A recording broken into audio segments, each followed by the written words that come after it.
last video, I learned that machines like to study and that this process is called machine learning, or ML for short. I gave you a short definition of it if you remember. But if you don't, click off this video and go back and watch that video. No, I'm just playing. You think I'm gonna make a video probably titled something like An Idiot's Guide to Machine Learning and not include a definition? Who do you think I am? Anyway, machine learning is a branch of artificial intelligence and computer science which focuses on the use of data and algorithms to imitate the way that humans learn, gradually improving its accuracy. I also told you that machine learning is a large and vast topic that can't be covered in one video. Well, in this video, I'm gonna give it a go. Nah, I'm just kidding, it's still too vast. But I did do some more reading, and here's what I've learned. There are 4 types of machine learning. Number 1, supervised learning. In this first type of learning, ML algorithms are fed with labeled training data, which they then use to map an input to an output. You're probably thinking, what the hell does that mean? Well, let me give you an example. Let's say you have a picture of a beautiful apple. You'll show that picture to the machine, but you'll also tell the machine, this is an apple. That way, when another picture of an apple comes, the machine will be like, oh wait, that's an apple. You can't just do this once. The machine still needs practice to improve its accuracy at predicting apples.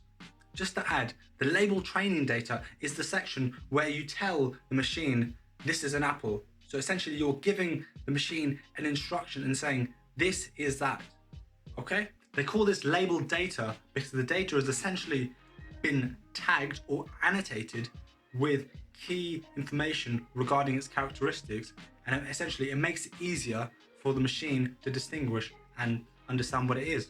Supervised learning is the most accurate form of machine learning.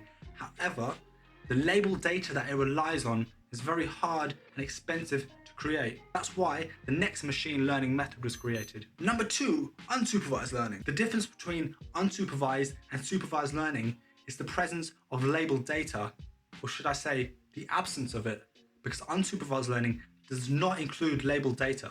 In this method, machine learning algorithms are fed with unlabeled data, which they then dissect to find patterns. An example of one of the ways they do this is via clustering or grouping together data that shares similar characteristics. The machine then reacts to the presence and absence of those shared attributes with each new piece of data. Okay, let me give you an example. Let's say you have a picture of 5 fruits, 2 apples, 2 pears, and a banana all alone. If you show this picture to the machine, it'll group the 2 apples together, it'll group the 2 pears together, but the banana will still be all alone.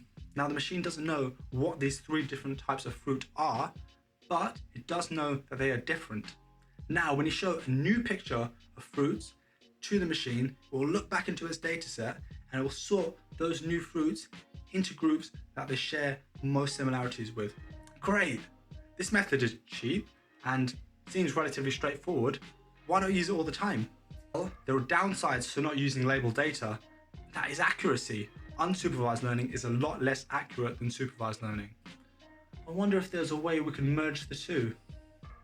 Number 3, semi-supervised learning. This type of learning is a hybrid of the two. It uses both labeled and unlabeled data in its training. This method substantially improves accuracy whilst also saving costs by reducing the amount of labeled data used.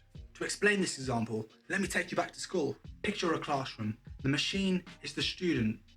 The exam is the learning problem that the machine has been tasked to do. The teacher walks through an example question with the student, showing them how to solve it, i.e. labeled data. The teacher also provides the student with a worksheet with exam-style questions, this time with no solution, i.e. unlabeled data. This is good exam practice as the student can now compare the example that they worked through with the teacher with their new unanswered questions. Look at that, I'm getting the hang of this. Oh wait, didn't you say there were 4 ML methods? Number 4, reinforcement learning. This type of learning differs from the others by the fact that the machine is assigned a task. This type of learning is heavily dependent on feedback. The machine will take an action in the hopes of receiving a reward. Imagine a chessboard the machine is playing. The machine will carry out a move which will then change the environment or the chessboard, and then the environment will send a signal back to the machine indicating whether that move was positive, negative, or neutral. The machine will then learn to copy the positive moves and keep performing them in order to win the chess game. Of course, the machine had to lose a lot of games in order to learn all the best moves, but in the end, I guess you could say it got pretty good. So we have 4 main types of machine learning, but how do we know which is the best one to use? It turns out that the decision-making process is a whole topic in itself, one that I might make a video about. If this video gets 100 likes, I will make that video. So if you want that video, like this video. Now, let's keep going. Okay, so I kind of understand how machines are learning, but what are the real life applications of this? Well, it turns out that machine learning has many applications in our current world, with the most popular or most common example being recommendation engines. What's a recommendation engine? An example of this are the ML engines powering Facebook's newsfeed. Engine recognizes patterns in user behavior and then uses this information to personalize their feed. Essentially, the more cute cat videos you watch, the more Facebook will show you cute cat videos, often bumping them to the top of your newsfeed. This learning is an active process. It can adapt. So if you stop watching videos of your little furry friends, the engine will stop showing them to you. Another example includes customer relationship management software, or CRM.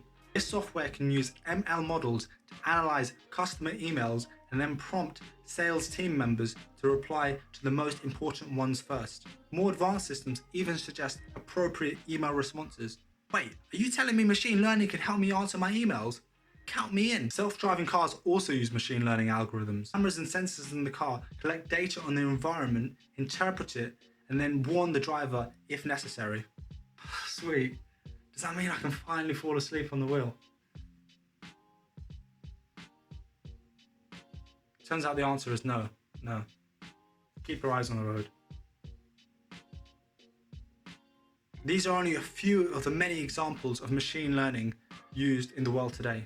Okay, so what is the future of machine learning? As ML's importance grows in business operations and AI becomes a more practical tool, we will only see an increase in its use.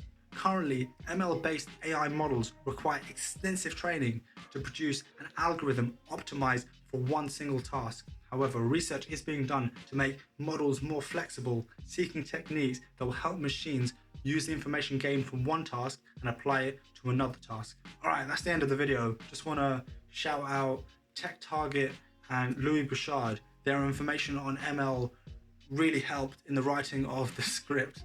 I'll leave a link to their articles and their channels so you can find out a little bit more. But without further ado, ciao.